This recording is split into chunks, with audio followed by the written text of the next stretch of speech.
Yung nga pala si Escape. O diba? Dito ako ngayon sa sa buffet. Ginisa, yung sinangag. O diba? Buffet. Hinaluan mo na? Ito nga pala yung shrimp. Bagoong alamang. Tsaka omelet. Pritong itlog. O diba? Yan ang dish namin for today.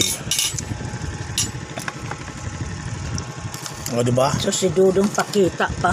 Kasi sabi ko, eto, homemade to, homemade. Homemade ko. Ginawa ko yan.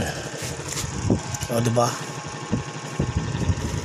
Pag natikman nyo yan, makakalimutan nyo yung mga masasarap na pagkain. O, diba?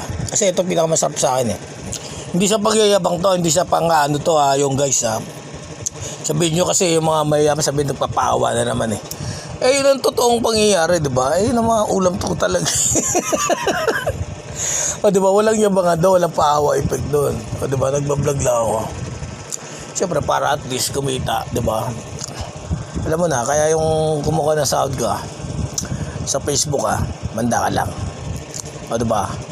Lahat ng gumamit sa pangalan ko na wala silang permission o kaya ginamit yung ko, guys, yung makuha nila yung hindi naman para sa kanila, tapos ginamit yung identity ko na ako yung nag-uutos na gano'n. Kasi lahat ng requirements ko legal, nasa Amerika galing. Yan ang tunay, nag-migrate lang ako dito sa Philippines. Kaya tunay na pangyayari, ngayon alam niyo na. O sige na, hasta la vista, baby, are you there?